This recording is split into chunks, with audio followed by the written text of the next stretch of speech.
ओम नमो भगवते वासुदेवाय।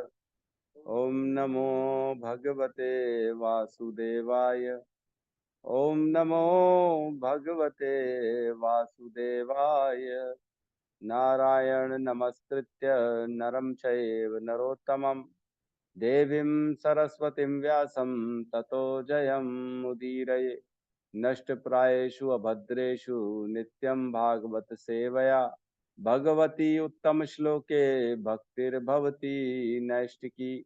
कृष्णाय वासुदेवाय देवकी नंदनाय च नंद गोप कुमाराय गोविंदाय नमो नमः।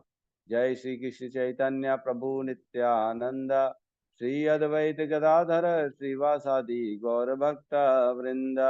हरे कृष्णा कृष्णा कृष्णा हरे हरे, हरे राम राम राम हरे हरे। हरे कृष्णा कृष्णा कृष्णा हरे हरे, हरे राम राम राम हरे हरे। हरे कृष्णा कृष्णा कृष्णा हरे हरे, हरे राम राम राम हरे हरे। हरे कृष्णा। तो हमने कल चर्चा करी 1.2.27 की, और 28 और 29 का हल्का सा हमने अध्ययन किया था। तो आज हम 28 और 29 को श्लोक को लेंगे, लेकिन पहले रिवीजन करते हैं एक बार। 27 नंबर में क्या था? 1.2.27 पहला कैंटो दूसरा अध्याय और श्लोक नंबर 27, दिव्यता तथा दिव्य सेवा। इसमें कल हमने पढ़ा, जो मनुष्य रजोगुणी तथा तमोगुणी है वे पितरों, अन्य जीवों तथा उन देवताओं की पूजा करते हैं जो सृष्टि संबंधी कार्यकलापों के प्रभारी हैं, क्योंकि वे स्त्री, धन, शक्ति तथा संतान का लाभ उठाने की इच्छा से प्रेरित होते हैं। तो जो व्यक्ति को मुमुक्षु नहीं है, हमने इसके पहले पढ़ा, जो मुमुक्षु हैं वो मोक्ष के लिए किसके पास जाते हैं? विष्णु के पास जाते हैं। लेकिन विष्णु के पास जो है ना, सतोगुणी व्यक्ति जाता है। जो सतोगुणी जो रहते हैं वो जाते हैं, जिनको ज्ञान का और जो है ना सुख का जो है अनुभव चाहिए, और जिनको ये ज्ञान है कि मैं शरीर नहीं हूँ, आत्मा हूँ, वेद का अध्ययन करता है, जानता है कि जन्म मृत्यु किससे बाहर जाना है, ये जिसकी जानकारी है, वो मुमुक्ष जो होता है मोक्ष की प्राप्ति, मोक्ष के लिए वो जाते हैं विष्णु के पास, है ना, जो सतोगुणी के अधिष्ठाता है। लेकिन ऐसे भी लोग तो होंगे ना जो रजोगुणी और तमोगुणी होंगे, वो क्या करेंगे? तो वो बता रहे हैं, जो रजोगुणी और तमोगुणी होते हैं वो विभिन्न देवताओं की पूजा करते हैं, पितरों की पूजा करते हैं, अन्य अन्य गुरुओं की, अन्य अन्य लोगों की, नेगेटिव एनर्जीज की, भूत प्रेतों की पूजा करते हैं, क्योंकि उनके अंदर इच्छा होती है स्त्री, धन, संपत्ति और अपने आप को सुखी बनाने की। मतलब भौतिक इच्छाओं के कारण वो देवताओं की शरण में जाते हैं, है ना। हमने पढ़ा है, कामस्ते ते अपरित ज्ञानम प्रपद्यन्ते अन्य देवता। भगवान बताते भगवत गीता के 7वें अध्याय में कि उनकी काम मतलब इच्छा पूर्ति के कारण वो अलग अलग देवताओं की शरण में जाते हैं और उनकी पूजा करते हैं। ठीक है, तो पूजा करने का पीछे का पर्पस यही है, देवताओं को प्रसन्न करने का, कि उनकी इच्छा पूर्ति हो सके, है ना। तो अब इसके आगे बढ़ते हैं कि ठीक है, ये तो आपने सब बता दिया, सतोगुणी भी बता दिया, रजोगुणी भी बता दिया, तमोगुणी भी बता दिया, लेकिन इसके अलावा क्या, है ना?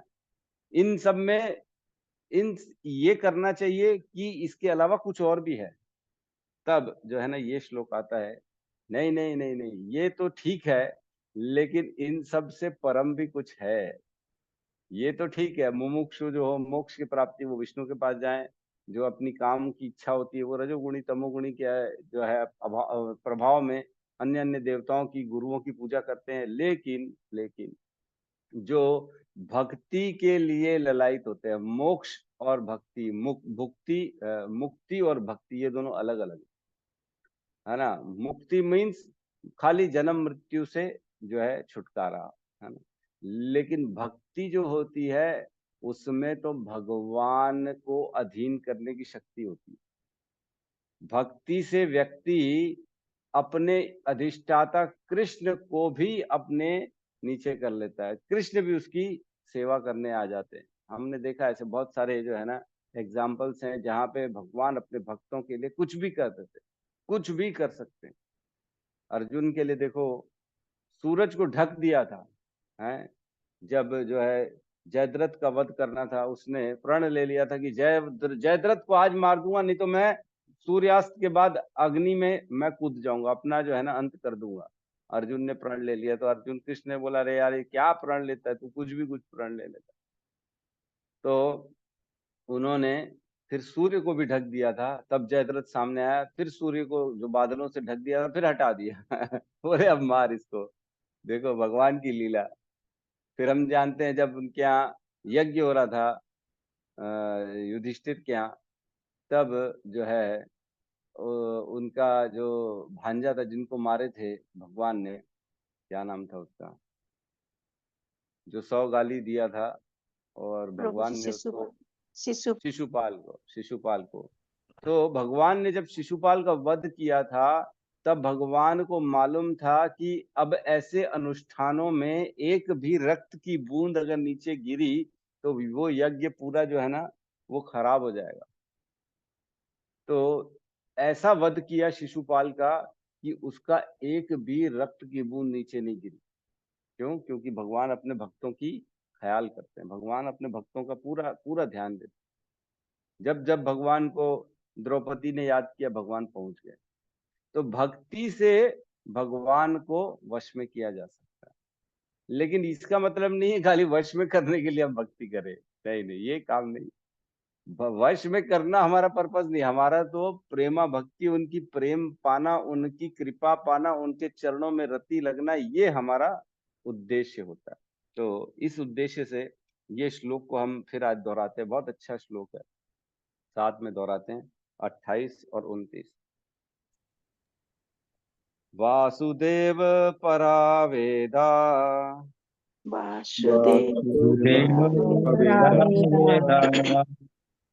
वासुदेव परामखा,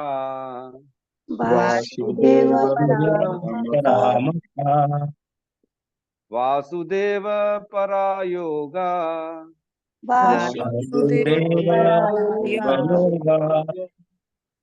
वासुदेव पराक्रिया,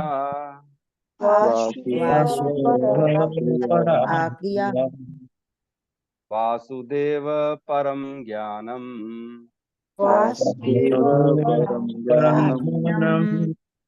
वासुदेव परम तपः,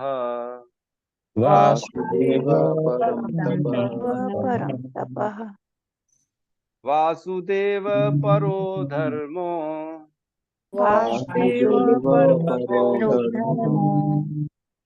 वासुदेव परागति,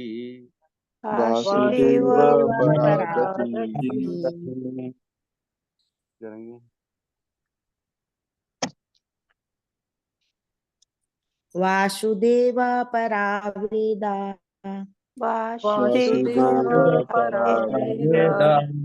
वासुदेव परामखा, वासुदेव परायोगा,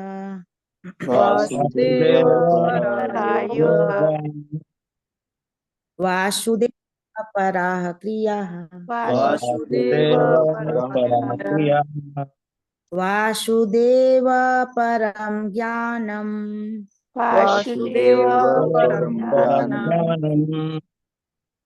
वासुदेव परम तपः, वासुदेव परो धर्मो, वासुदेव परागतिः,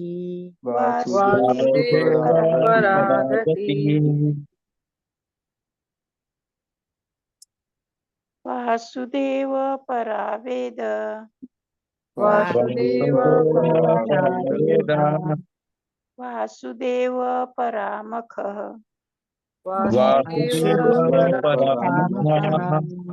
वासुदेव परायोग, वासुदेव परायोगा, वासुदेव पराक्रिया, वासुदेव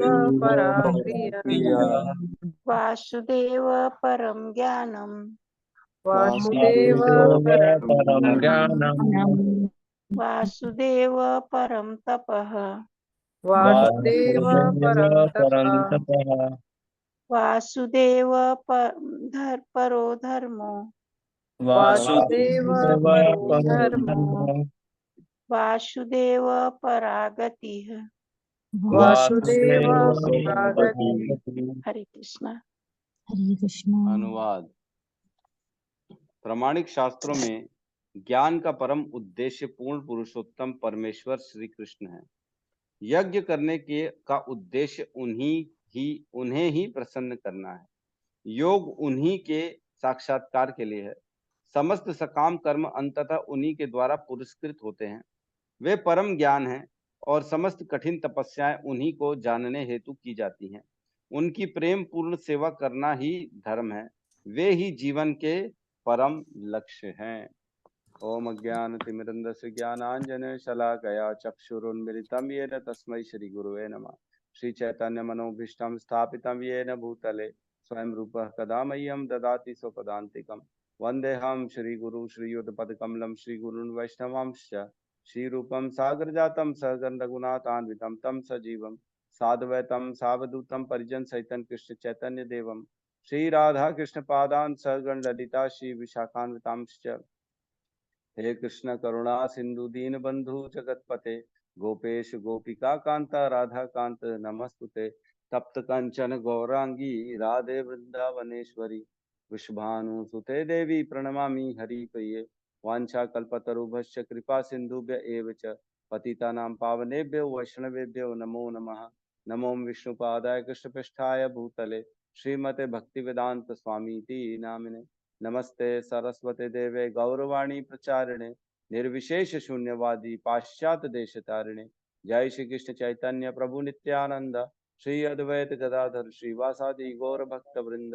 हरे कृष्णा कृष्णा कृष्णा हरे हरे हरे राम राम राम हरे हरे। जय हो। तो बड़ा इंपॉर्टेंट श्लोक है, इसलिए आज हम इसको अच्छे से समझेंगे। एक श्लोक आता है, हमने पढ़ा है 7:19, है ना।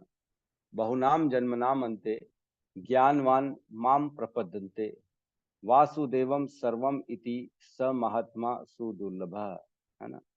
मतलब बहुत जन्मों के बाद, बहुनाम जन्मनाम अन्ते, बहुत बहुत जन्मों के बाद। कितने जन्मों के बाद? न जाने कितने जन्मों के बाद, क्योंकि बहुत जन्म लग जाते हैं भगवान के प्रति जो है ना अपना शरणागति करने में, ये ज्ञान आने में कि कृष्ण सबसे परे हैं, कृष्ण ये ब्रह्मांड के नायक हैं, ये ज्ञान आने में बहुत जन्म लग जाते हैं। बहुनाम जन्मनाम अन्ते ज्ञानवान माम प्रपद्यते, जो ज्ञानी होते हैं, जो समझ जाते हैं, वो भगवान कृष्ण की पूजा करना स्टार्ट कर देते हैं, मेरी शरणागति करते हैं। क्यों करते हैं? क्योंकि उन्हें पता पड़ जाता है कि वासुदेवम सर्वम इति। इसका क्या मतलब है वासुदेवम सर्वम इति? कौन बताना चाहेगा? वासुदेवम सर्वम इति का क्या मतलब है?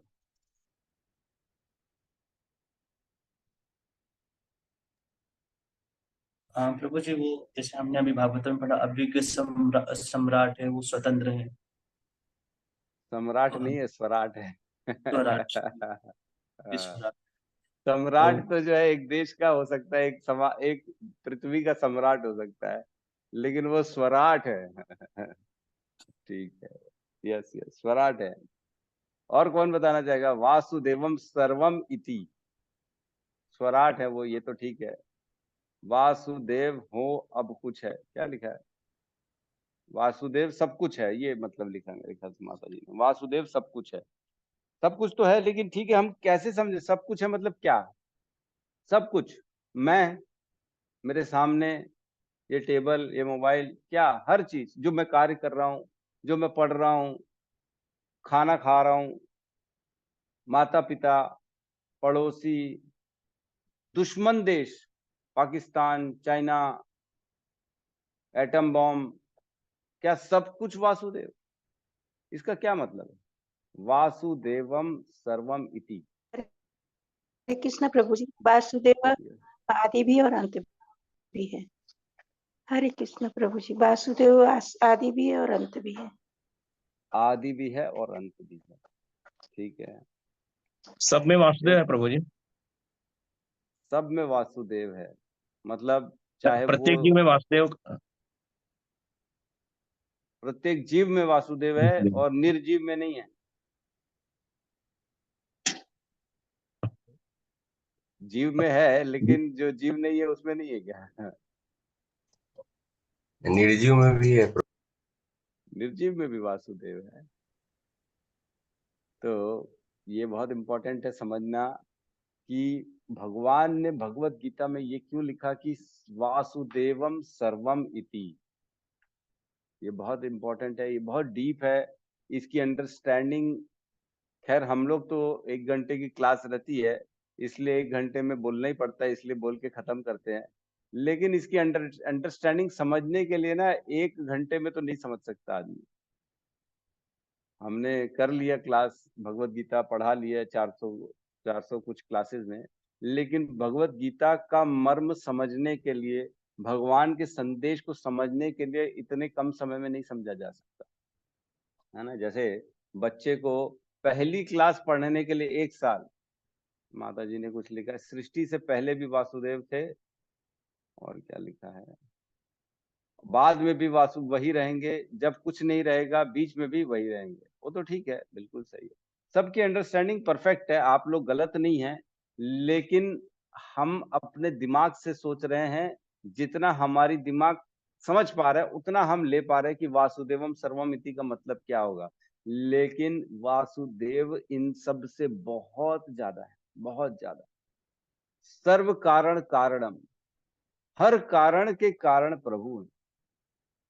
हर वस्तु, हर जीव भी प्रभु से है, उनका उद्गम भी प्रभु से है, उनका अंत भी प्रभु से है। हर जो क्रिया हो रही है वो भी प्रभु है। हर ज्ञान प्रभु है, मतलब ज्ञान का अंत प्रभु है। मतलब ऐसा नहीं है कि हम जो सीख रहे हैं, हम जो कर रहे हैं, हम जो प्राप्त करना चाह रहे हैं, हमारा जीवन मृत्यु सारी चीजें, हर कारण, हर जगह, हर वस्तु, हर जीव में प्रभु है। प्रभु के कारण सारा सृष्टि है। हर का सर्व कारण कारणम, प्रभु के कारण है। मतलब जितने भी हम ज्ञान पढ़ रहे हैं, तो ज्ञान का एक फाइनल कंक्लूजन निकलना चाहिए ना। जो पढ़ रहे, क्यों पढ़ रहे हैं? 10वीं क्यों पढ़ रहे हैं? ताकि 12वीं में एडमिशन मिले। 12वीं क्यों पढ़ रहे हैं? ताकि जो है कॉलेज में एडमिशन मिले। कॉलेज क्यों पढ़ रहे हैं? ताकि मैं इंजीनियर बन सकूं, चाहे मैं डॉक्टर बन सकूं। डॉक्टर क्यों बनना है? ताकि मैं लोगों की उद्धार करूं, दो बीमारी दूर करूं, प्रॉब्लम सॉल्व करूं। तो वो क्यों करना है? ऐसे जाएंगे ना, अंत में तब आएंगे कि वासुदेव को प्रसन्न करने ही सब क्रियाओं का अंतोदगतवा उद्देश्य होता है।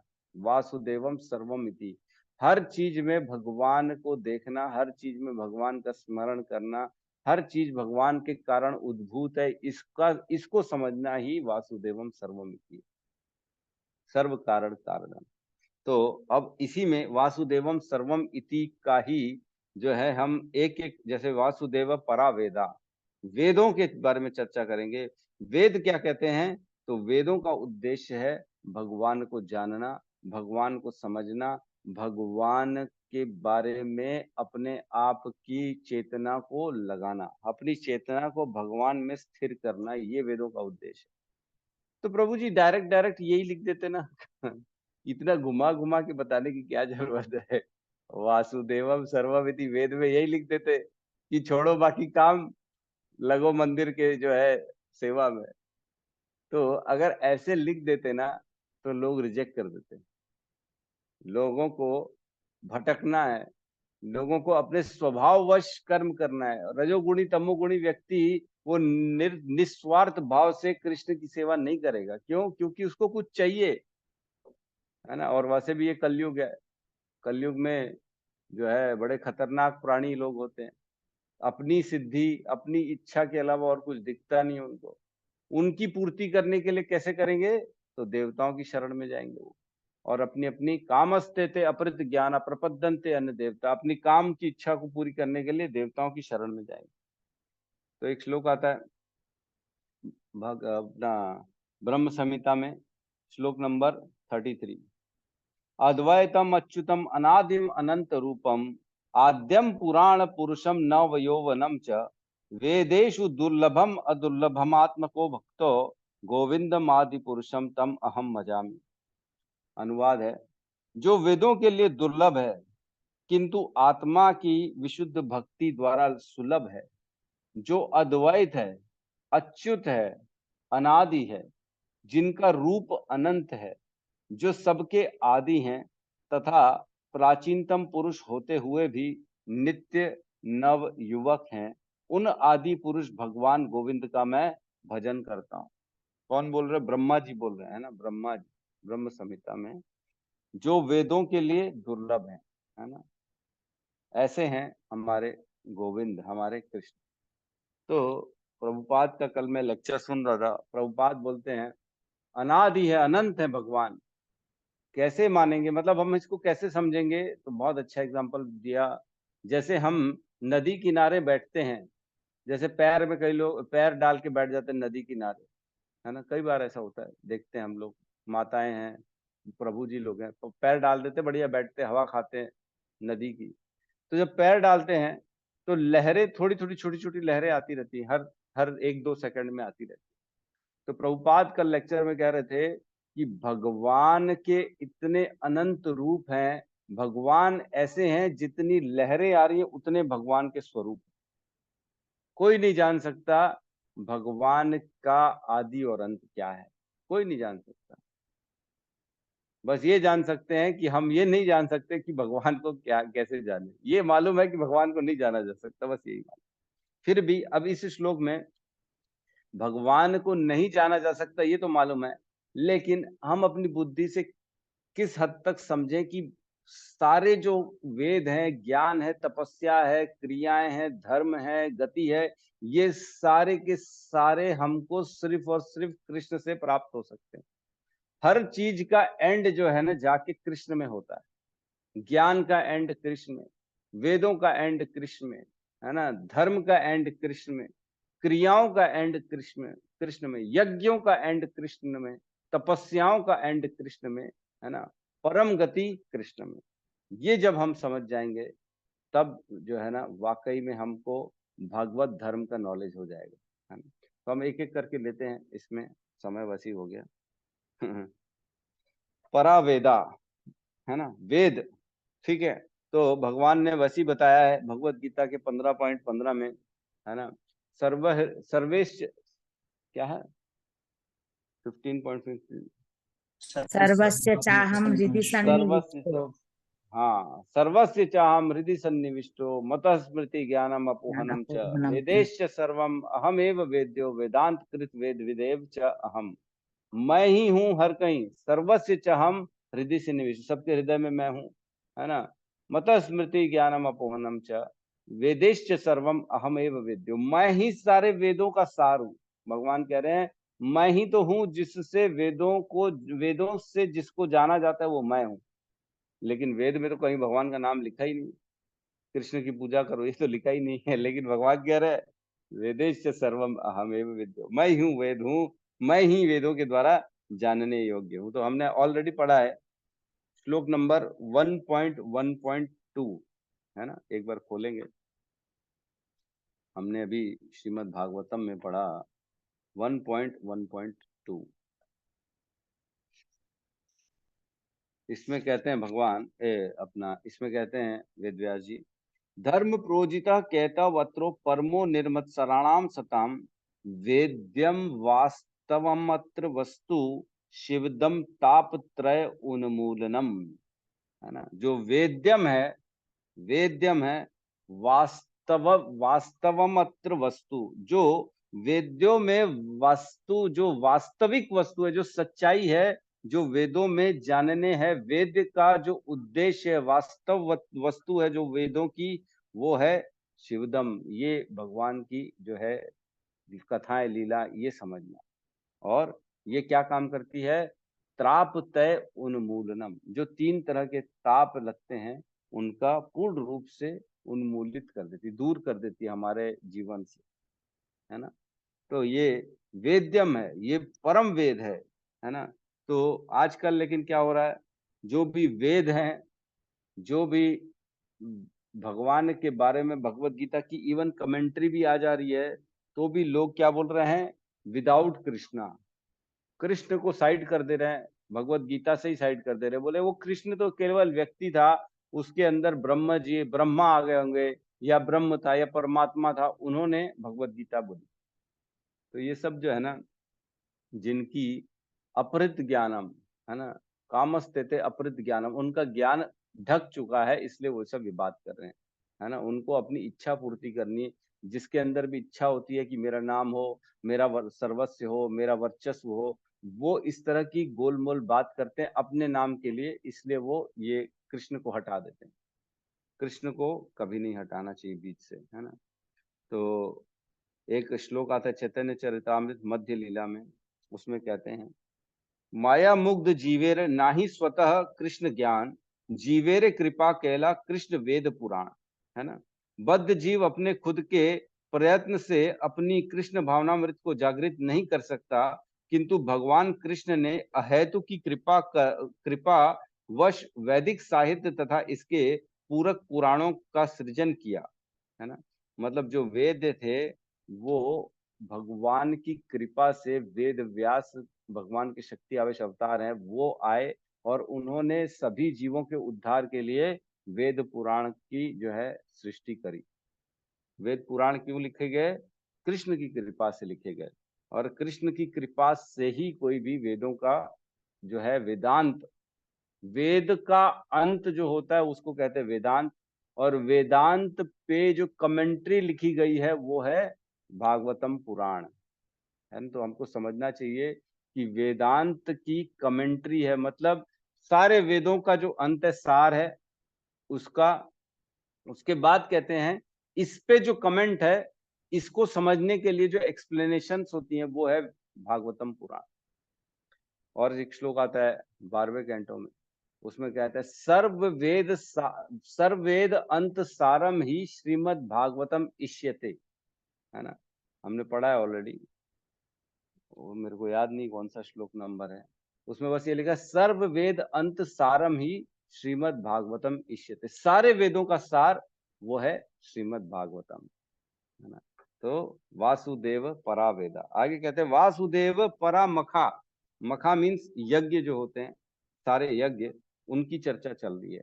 तो ये प्रभु जी ने डाला है 12, 13, 15, इसमें लिखा है सर्ववेद अंत सारम ही श्रीमद् भागवतम इष्यते तद रसामृतम तृप्तस्य न अन्यत्र स्यादृति क्वाचित, मतलब इतना अमृत इसमें छुपा है, इतना अमृत है कि और किसी की जरूरत है ही नहीं, और कुछ पढ़ने की जरूरत नहीं है। धन्यवाद प्रभु हमारे ईश्वर प्रभु। परमखा मतलब सारे यज्ञ भगवान के लिए ही होते हैं। तो एक श्लोक हम पढ़ते थे 8वां नंबर 8वें अध्याय श्रीमद् भगवत गीता में 8वां 8.28, इसमें कहते हैं वेदेषु यज्ञेषु चपसु तपसु च एव दानेषु यत् पुण्य फलम प्रतिष्ठितम अत्येति तत्सर्वम इदम विदित्वा योगी परम स्थानुमैपैति च आद्यम। जो व्यक्ति भक्ति मार्ग स्वीकार करता है वह वेद अध्ययन, तपस्या, दान, दार्शनिक तथा सकाम कर्म करने से प्राप्त होने वाले फलों से वंचित नहीं होता। वह मात्र भक्ति संपन्न करके इन समस्त फलों की प्राप्ति करता है और अंत में परम धाम नित्य धाम को प्राप्त होता है। तो वेदेषु यज्ञेषु, जितने भी यज्ञ हैं, जितने भी अलग अलग तरह के यज्ञों का वर्णन किया गया है, उनका उद्देश्य भी यही है कि कृष्ण की प्राप्ति हो। कह रहे हैं ना कि केवल भक्ति करने से सारे यज्ञों का फल मिल जाता है, मात्र भक्ति करके। और क्या कहते हैं भगवान भगवत गीता में, भोक्ताराम यज्ञ तपसाम सर्वलोक महेश्वर सुहृदय सर्वभूतानाम ज्ञात्वा माम शांति मृच्छति। मैं तो सब यज्ञों को भोगने वाला व्यक्ति हूँ। भोक्ताराम यज्ञ तपसाम, सारे तपस्या और यज्ञ मेरे लिए किए जाते हैं।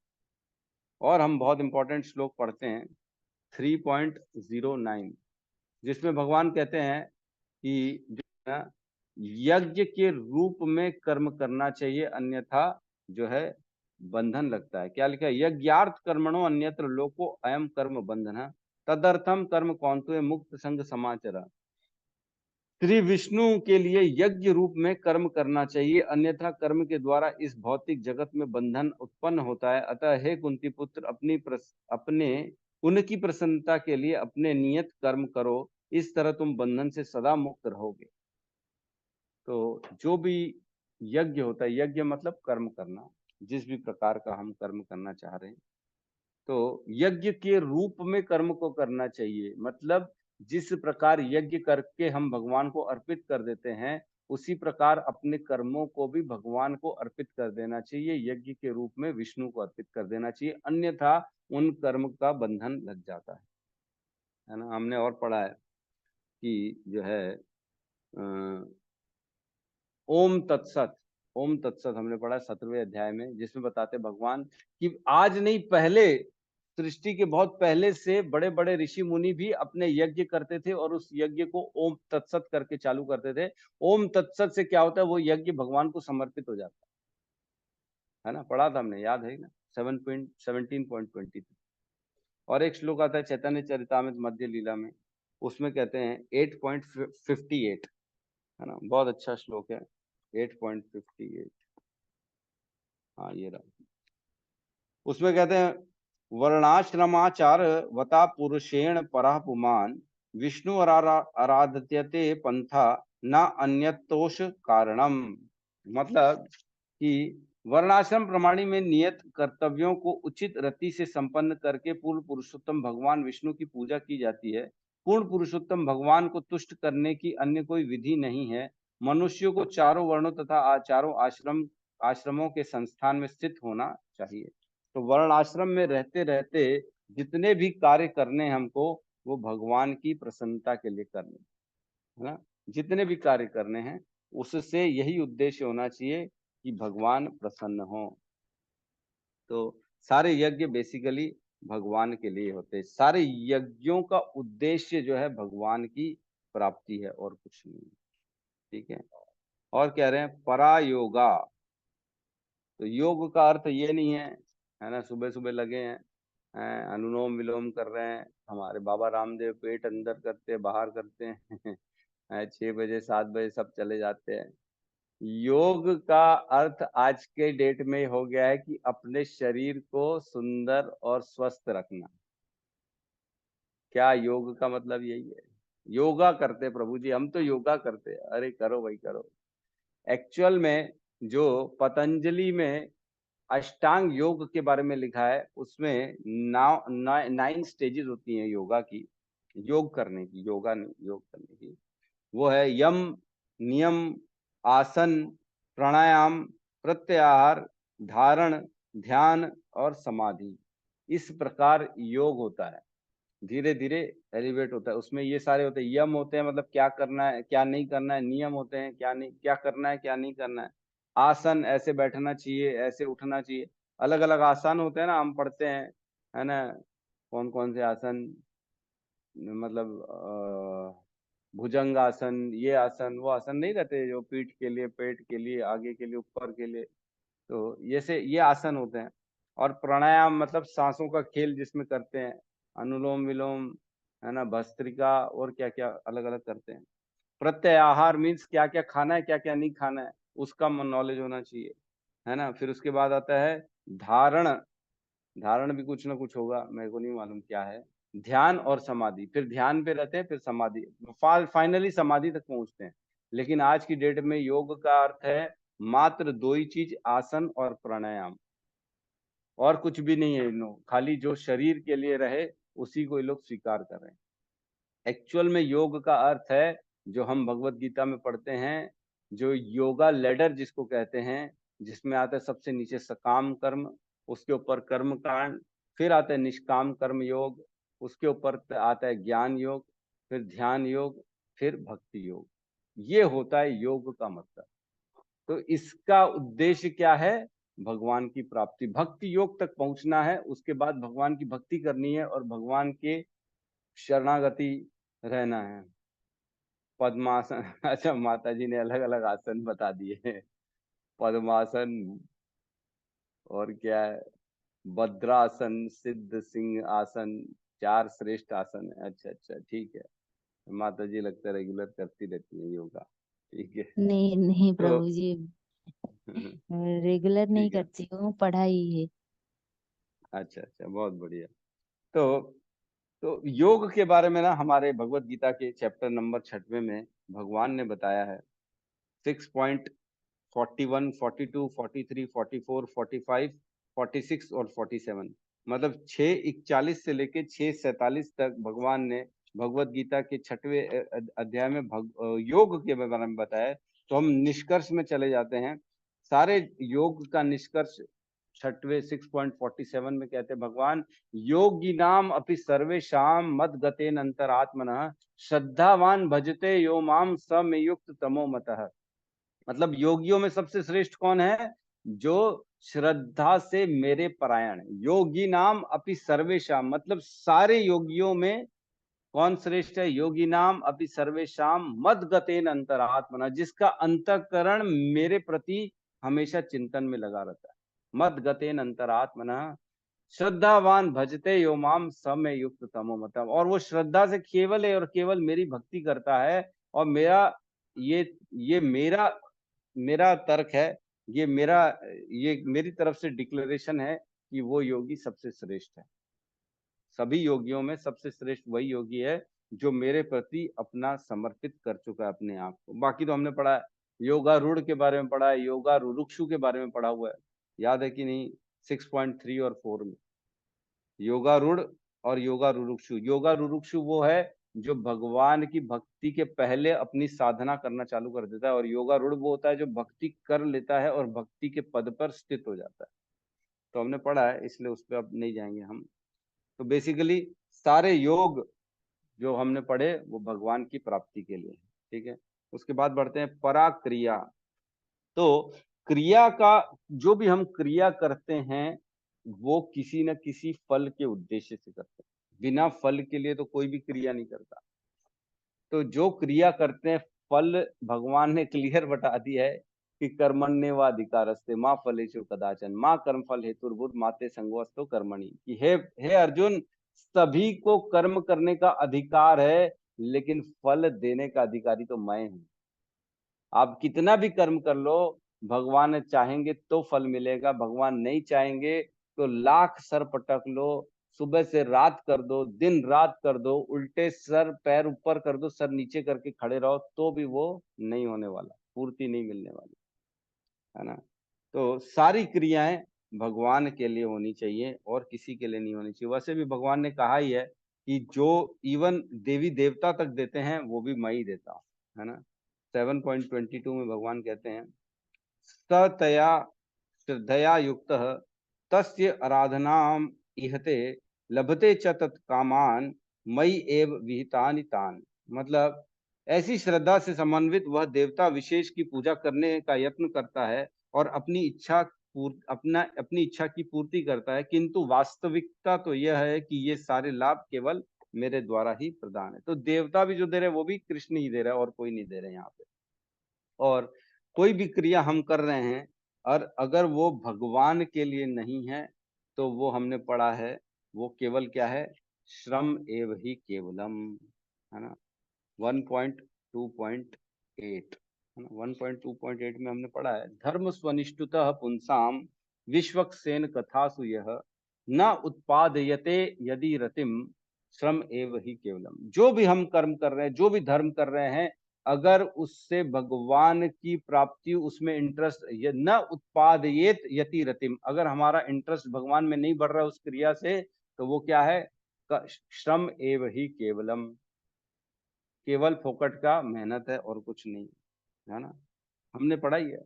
और भी हमने क्या पढ़ा? एक श्लोक भगवत गीता में, यद करोषि यद अश्नासी यद जुहुसी ददासी यद तपस्वेसी कौंतुये तत्कुरुष मदर्पणम। हे अर्जुन, सारी क्रिया मेरे लिए करो।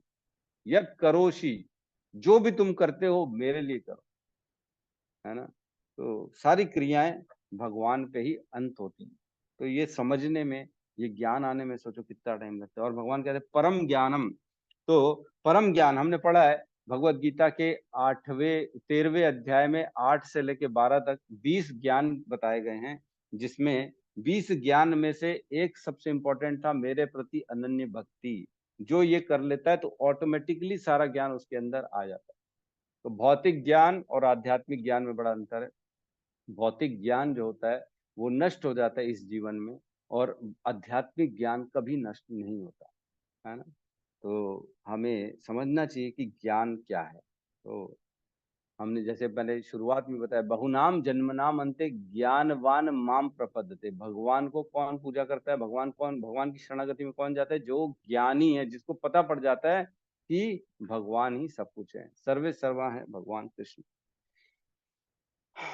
और क्या हमने पढ़ा था?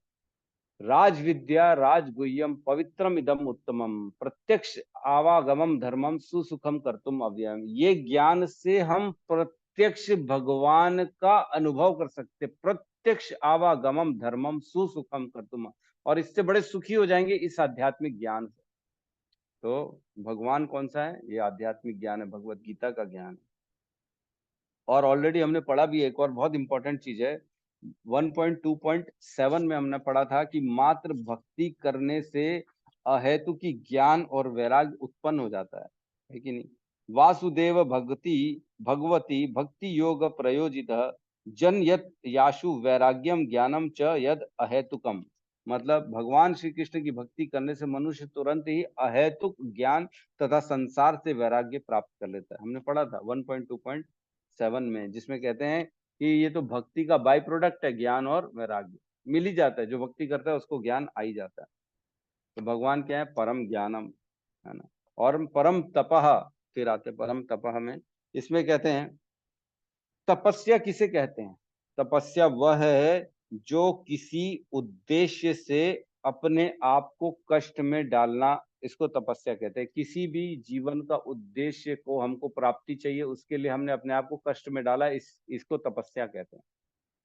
तो तपस्या का उद्देश्य क्या होता है? कुछ प्राप्त करना, है ना। आजकल तो लोग करते हैं अनशन आंदोलन, भूख मरण आंदोलन, ये करेंगे, हमारी मांगों की पूर्ति कर दो, है ना, हमारा ये कर दो, वो कर दो। ये सब फालतू की जो है तपस्या है। लेकिन तपस्या एक्चुअल में क्या होनी चाहिए? भगवान की प्राप्ति, कृष्ण की प्राप्ति। वासुदेवम परम तपः, है ना। तो देखते हैं, हमने रावण ने भी तपस्या करी, क्या हुआ रावण का? आखिर तो मारा गया, है कि नहीं। हिरण्यकश्यपु ने 36,000 साल की यह तपस्या करी, पूरा शरीर दीमक खा गया था उसका, क्या मिला उसको? आखिर मृत्यु। ठीक है। तो हिरण्यकश्यपु ने भी तपस्या करी, लेकिन कोई उद्देश्य हुआ क्या? आखिर तो बर्बाद हो गया ना, आखिर तो उसकी मृत्यु हो गई ना, क्या हुआ? इसी प्रकार हम जानते हैं वो भस्मासुर था, जो शिव जी को प्रसन्न करने के लिए अपने ही मांस काट काट के डालता था हवन में, है ना, ताकि शिव जी प्रसन्न हो।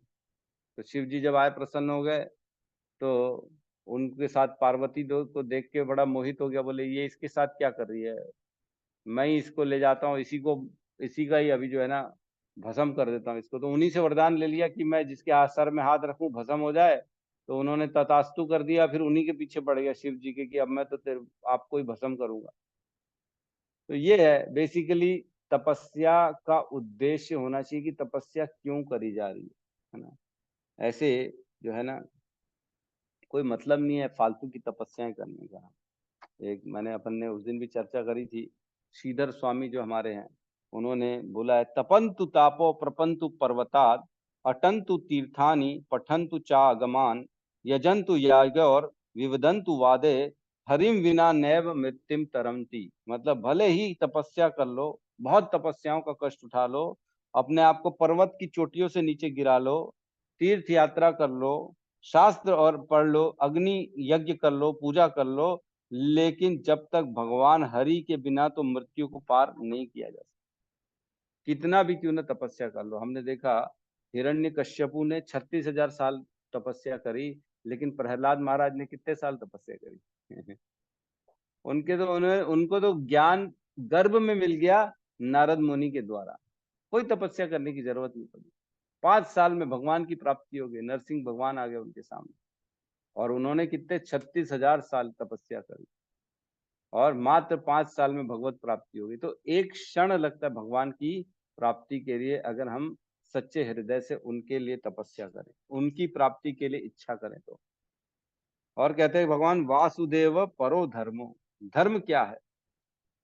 हमने पढ़ा है आहार निद्रा भय मैथुनम च एतद भी पशु भी नराणाम, धर्मान ही एको अधिको विशेष धर्महीन पशु भी समाना। धर्म एक विशेष प्राप्त है मनुष्यों को, अगर धर्म नहीं तो कुछ भी नहीं। धर्म नहीं तो व्यक्ति मनुष्य पशुओं के समान है। द्विपद पशु, दो पैर में पशु है, कौन है? अगर धर्म के बिना मनुष्य है तो हमने पढ़ा है। तो इसमें हमने एक श्लोक लिया है, पहले जो आया था 1.1.2 में, धर्म प्रोजित कैतवत्रो परमो निर्मत्सराणाम सताम। 1.1.2 में ये जो है श्रीमद् भागवतम, ये सारे कैतव धर्मों को बाहर कर देता है, रिजेक्ट कर देता है, और परम धर्म को स्थापित करता है, जो कि है वासुदेव की कथा, वासुदेव की भगवान की भक्ति। तो धर्म एक्चुअल में है क्या? धर्म वो है जिससे भगवान को संतुष्ट किया जा सकता है, उसको कहते हैं धर्म। धर्म क्या है? जो केवल और केवल भगवान के लिए अपने, एक्चुअल में क्या है? धर्म का मतलब ये है वह चीज जो उससे कभी अलग न करी जा सके। जैसे नमक का नमकीनपन ये धर्म हो गया, शक्कर का मीठापन ये उसका धर्म हो गया। उसी प्रकार आत्मा का धर्म क्या है? भगवान की सेवा करना, है ना। हम पढ़ते ही हैं कि जो है ना हमारा स्वभाव क्या है, बेसिकली क्या है? हम भगवान के अंश हैं। ममेव अंश जीव लोक जीव भूत सनातन, भगवान कहते सारे लोग मेरे अंश। जीवेरे स्वरूप है कृष्णेर नित्य दास, हमारा स्वरूप ही है कृष्ण के, हम नित्य दास हैं। जिस दिन हम ये समझ जाएंगे उस दिन हम अपने परम धर्म को प्राप्त कर लेंगे, है ना। और क्या बताया गया? अभी हमने पढ़ा था 1.2.6 में पढ़ा था, है ना। उसमें पढ़ा था सब है पुंसाम परो धर्मो यतो भक्ति रधोक्षजे अहेतुकम अप्रतिहता ययात्मा सुप्रसिद्धति, कि संपूर्ण मानवता के लिए परम धर्म क्या है? जिसके द्वारा सभी मनुष्य श्री भगवान की दिव्य प्रेमा भक्ति प्राप्त कर सके। सब है पुंसाम परो धर्म, परो धर्म क्या है? भगवान की प्रेमा भक्ति प्राप्त करना। ऐसी भक्ति निस्वार्थ तथा अखंड होनी चाहिए जिससे आत्मा पूर्ण रूप से तुष्ट हो सके। तो भगवान की भक्ति से हमारी आत्मा तुष्ट होती है, क्योंकि वही उसका स्वरूप है। और भी हमने पढ़ा 1.2.8 में, धर्म स्वनिष्ठुत्वा पुंसाम विश्वक्सेन कथा, धर्म वह है जिससे भगवान की कथा में रुचि उत्पन्न हो सके। और हमने पढ़ा है 13 नंबर श्लोक में भी पढ़ा है 1.2.13 में, इसमें कहते हैं कि अतः हे द्वितीय निष्कर्ष यह निकलता है कि वर्णाश्रम धर्म के अनुसार अपने कर्तव्यों को पूरा करने से जो परम सिद्धि प्राप्त होती है वह है श्री भगवान को प्रसन्न करना। तो वर्णाश्रम धर्म को हम क्यों फॉलो करते हैं? ताकि भगवान को प्रसन्न कर सके, कृष्ण को प्रसन्न कर सके। और हमने देखा भगवत गीता में भी, जब अर्जुन बड़े डाउटफुल स्टेज में थे, 2.07 उसमें श्लोक कहते हैं कि कार्पण्य दोषो अपृत स्वभाव, कार्पण्य दोषो अपृत स्वभाव पृच्छामि त्वं धर्म सम्मूढ़ चेता यच्छ्रेयस्यात् निश्चितं ब्रूहि तन्मे शिष्यस्ते अहम शादी माम त्वं प्रपन्ना। भगवान को कहते हैं अर्जुन, हे प्रभु, हे कृष्ण, मैं क्या हूं? मैं कार्पण्य का दोष आ गया मेरे अंदर, मेरे को समझ में नहीं आ रहा क्या करना है। पृच्छामि त्वाम धर्म सम्मूढ़ चेता, जिस धर्म के हिसाब से सबसे श्रेष्ठ कार्य है वो मुझे बताइए। पृच्छामि त्वाम धर्म सम्मूढ़ चेता, मतलब पूर्ण चेतना से जो धर्म के लिए सबसे धर्म युक्त कार्य है वो मेरे को आप बताइए, अब मैं आपकी जो है शरणागति स्वीकार कर रहा हूं। तब जाके भगवान ने भगवत गीता बताई थी, क्योंकि धर्म के बारे में पूछा था अर्जुन ने कि मेरा धर्म क्या है। इसके उत्तर में भगवान ने फिर भगवत गीता चालू करी, है कि नहीं? सबको मालूम है लेकिन जो है यही नहीं मालूम कि करना क्या है जीवन में। भगवत गीता भी पढ़ लेते हैं लेकिन ये नहीं मालूम कि कृष्ण की भक्ति करनी। और क्या कह रहे हैं? परागति, आखिरी में कह रहे हैं सबसे बड़ी परम गति क्या है? कृष्ण के चरणों में रति, है ना। हम पढ़ते ही हैं 10 नाम अपराध में, हमारा उद्देश्य क्या है? भगवान के चरणों में प्रेम प्राप्ति, यही हम पढ़ते हैं, है कि नहीं? और क्या है, हरेर नाम हरेर नाम हरेर नाम एव केवलम न, क्या है आगे, न कलेव गति नास्तेव नास्तेव नास्तेव गतिरन्यथा। नास्तेव गतिरन्यथा, गति गतिर अन्यथा, इसके अन्यथा कोई और गति है ही नहीं। हरेर नाम हरेर नाम एव केवलम, कलो नास्तेव नास्तेव नास्तेव गतिरन्यथा, इसके अलावा नहीं है नहीं है नहीं है। क्या नहीं है, गति नहीं है। गति नहीं है मतलब हमारा उद्देश्य पूरा नहीं हो रहा, हमारा उद्देश्य इसी से पूरा होगा, केवल हरि नाम हरि नाम हरि नाम, और कुछ नहीं। तो इस प्रकार जो है ना, हमारी गति जो है भगवान के चरणों में ही। भगवान कहते हैं भगवत गीता में, गतिर भरता प्रभु साक्षी निवास शरणम सुहृत प्रभवम प्रलयम स्थानम निधानम बीजम अव्यय, मैं तो सबकी गति हूँ, गतिर भरता प्रभु साक्षी। तो बिल्कुल सही है। और भी बहुत सारे श्लोक हैं, मैंने तो काफी सारे निकाल के रखे हैं, लेकिन अब जो है मैं चर्चा नहीं करूंगा, सिर्फ एक चीज की हम चर्चा करेंगे। तात्पर्य में एंड में जो लास्ट पैराग्राफ में प्रभुपाद ने जो उदाहरण दिया उसको पढ़ लेते हैं एक बार, है ना, बहुत इंपॉर्टेंट है ये। निम्नलिखित उदाहरण से यह बात और स्पष्ट हो जाएगी, एक जेल में बंदी होते हैं और प्रबंधक भी होते हैं, किंतु बंदी तथा प्रबंधक दोनों राजा के नियमों से बंधे होते हैं। लेकिन यदि कभी कभार राजा जेल में आता है तो वह जेल के नियमों से बंधा नहीं होता, राजा सदैव जेल के नियमों से परे होता है। ठीक उसी प्रकार श्री भगवान इस भौतिक जगत के नियमों से परे होते हैं। तो जो राजा है वो जेल के नियमों से बंधा नहीं है, लेकिन जेल में जो कैदी हैं और जो के जेलर हैं, जो जेल में प्रबंधक हैं, जो जेल का मैनेजमेंट करते हैं, जो जेल में रह के कैदियों की देखभाल करते हैं, जो कैदियों को नियम अनुसार सब व्यवस्था प्रदान करते हैं, वो भी राजा के कानून से बंधे होते हैं। तो हम भी इसी प्रकार सेम इस सृष्टि में, इस संसार में बंधे हुए हैं, फंसे हुए हैं, जेल में हैं, और देवी देवता सारे के सारे जेल के प्रबंधक हैं, वो भी नियमों से बंधे हैं, है ना।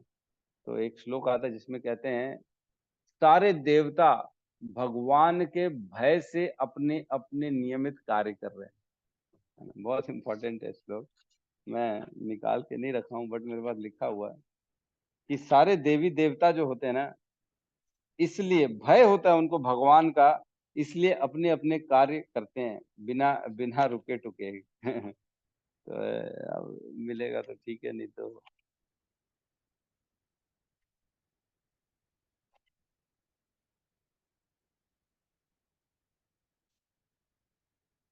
नहीं दिख रहा वो, ठीक है।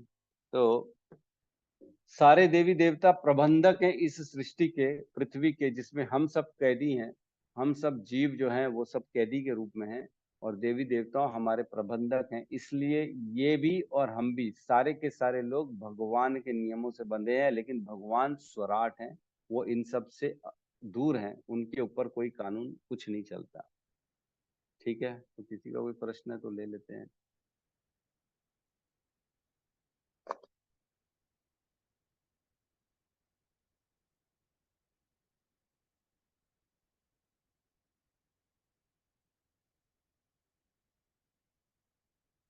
यस कबीर जी कहिए।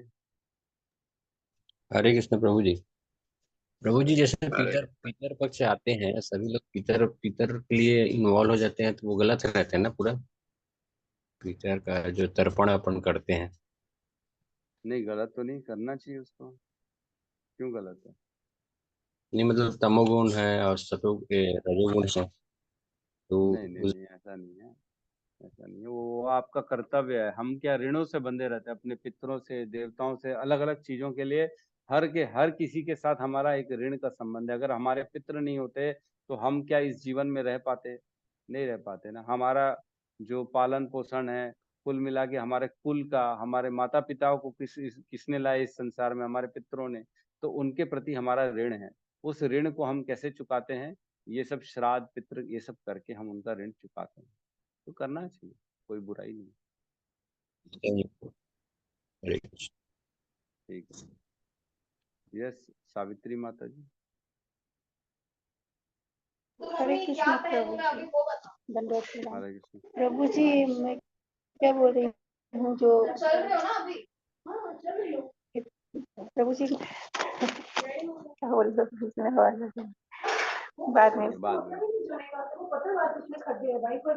यस यस कुलजीत माता जी पूछिए। हरे कृष्ण प्रभु जी, दंडवत प्रणाम। हरे प्रभु कृष्णा। जी, क्या पितरों में भी उतनी पावर होती है, वो हमारी इच्छा पूरी कर सकते हैं? नहीं, इच्छा पूर्ति की देखो ऐसा है, सब में एक सीमित शक्ति होती है। भगवान ने सबको सीमित शक्ति दी है। सूर्य देव को जैसे शक्ति दी है आपको निरोगी काया करने की, लेकिन आप वो निरोगी काया किसी और से मांगोगे तो नहीं दे पाएंगे। सरस्वती माता को बोलोगे ए माता मेरे शरीर को जो है स्वस्थ कर दो, तो वो नहीं करेंगी, क्योंकि उनकी शक्ति वहां तक सीमित है। तो हर हर किसी की शक्तियां सीमित होती हैं। वो उससे ज्यादा आपको जो है ना नहीं दे सकते, क्योंकि वो देवता है, वो भगवान नहीं, वो स्वराट नहीं। भगवान केवल एक कृष्ण है जो स्वराट है, वो किसी भी लिमिटेशंस के परे हैं, उनको किसी चीज का बाउंडेशन नहीं। तो उसी प्रकार पितृ जो होते हैं ना, उनको सिर्फ ये है कि आपको आशीर्वाद दे सकते हैं या आपको थोड़ा सा जो है बद्दुआ दे सकते हैं, बस इतनी ही उनकी जो है शक्ति है कि वो आपको, आपने अगर उनका तर्पण नहीं किया, श्राद्ध नहीं किया, तो वो थोड़ा थोड़ा गंदा बोल देंगे, अरे तेरे को सब मिला और हमारे को कुछ नहीं दे रहा, जा तेरा बुरा हो, तेरा काम सफल नहीं हो। तो ये थोड़ा सा वो कर सकते हैं, जिससे हमारे काम अटक जाते हैं, हमको थोड़ी थोड़ी परेशानी आ जाती है, दुख आ जाते हैं जीवन में। ये कारण, ये बस, इससे ज्यादा और कुछ नहीं कर सकते। और वो भी तब अगर आप भगवान की भक्ति में लग जाओगे ना, तो फिर तो आपकी फाइल सब जगह से हट के सीधा भगवान की टेबल में चली जाती। अब किसी भी देवताओं का, पितरों का, किसी भी प्रकार के कोई नेगेटिव एनर्जी का आपके ऊपर बस नहीं चलेगा। अगर भक्ति में लग जाओगे तो कृष्ण के पास आपकी फाइल चली जाएगी, सिर्फ उन्हीं की अथॉरिटी होगी, तब आपके जीवन में सुख दुख आएगा, ऐसा होगा। जी प्रभु जी, एक और क्वेश्चन। ये जो केटव धर्म आप बताते हैं, उसमें ये खास करके हमारे जो घरों में महिलाओं के ऊपर बहुत सारे नियम लागू करते हैं। जैसे कि शनिवार को, गुरुवार को हेयर वॉश नहीं करना है, झाड़ू नहीं लगाना है, और भी चीजें होती है, जैसे शनिवार को नमक नहीं लाना, तेल नहीं खरीदना, कोई गोल्ड या लोहे का चीज नहीं खरीदना, नए सामान नहीं खरीदना, बहुत सारे नियम होते हैं। तो वो क्या सच में होते हैं और करना चाहिए? देखिए ऐसा है, जब तक संसार में है, संसारिक बुद्धि है, तब तक करना पड़ेगा। जिस दिन हमारी बुद्धि पूर्ण रूप से कृष्ण के प्रति समर्पित हो गई, तब हम इन सबको छोड़ सकते हैं। लेकिन जब आप अपने आप का इवैल्यूएशन कर सकते हैं कि क्या मैंने अपनी भौतिक इच्छाएं छोड़ दी हैं, क्या मैंने अपने जीवन से सारी कामनाएं हटा ली हैं, क्या मैं अपना पूरा जीवन सिर्फ और सिर्फ कृष्ण के लिए जी रही हूँ, तब तो आप इन सबको छोड़ सकते हो, कोई प्रॉब्लम नहीं। लेकिन जब तक आसक्ति है, फंसे हुए, तब तक करना पड़ेगा। कर सकते हैं, भगवान का चिंतन करके कर लीजिए, कोई प्रॉब्लम नहीं है। क्योंकि नहीं करने से क्या होगा, कहीं ना कहीं घर में विवाद, कहीं ना कहीं घर जी। में हम्म। कलह का जो है कारण बन सकता है वो। तो बेटर है कर लो, क्या दिक्कत है, करने में कोई प्रॉब्लम नहीं। जब तक कोई भी कार्य करने से अगर भगवान के प्रति अपराध या भगवान से दूर नहीं जा रहे हैं, तब तक आप कर सकते हो। लेकिन अगर कोई कार्य से भगवान की भक्ति छूट रही है, तब तो तत्काल उस कार्य को बंद कर देना चाहिए। लेकिन इन कार्यों से मेरे को लगता है कहीं पे भी आपकी भक्ति में कोई भी प्रकार की जो है मतलब रोड़ा नहीं आ रहा है, कोई भी प्रकार से रुक नहीं रही है भक्ति आपकी, बल्कि जी। फ्लो ठीक रहेगा। जब तक घर वालों का कलेश रहे नहीं तो आ जाएगा, उससे बेहतर है कर लो और भक्ति करते रहो। ठीक है क्योंकि प्रभु जी। वर्णाश्रम धर्म बताया बहुत इंपॉर्टेंट है, हमने बताया वर्णाश्रम धर्म करते रहना है। वर्णाश्रम धर्म मीन्स हमारे घर में हमारे पति धर्म, माता धर्म, पुत्र धर्म, पुत्री धर्म, पितृ धर्म, ये सब करना है। चलो वो बोल रहे तो ठीक है, लड़ाई झगड़ा नहीं करना है, उनकी बात मान के कर ले, कोई प्रॉब्लम नहीं। लेकिन मन कृष्ण में लगा रहना चाहिए। ठीक है प्रभु जी, धन्यवाद। माता, धन्यवाद। हरे कृष्ण। ठीक है, तो बहुत बहुत धन्यवाद सभी का। तो हम यहाँ पे क्लास को क्लोज करते हैं, सब मिलके हरे कृष्ण महामंत्र का जाप कर लेते हैं।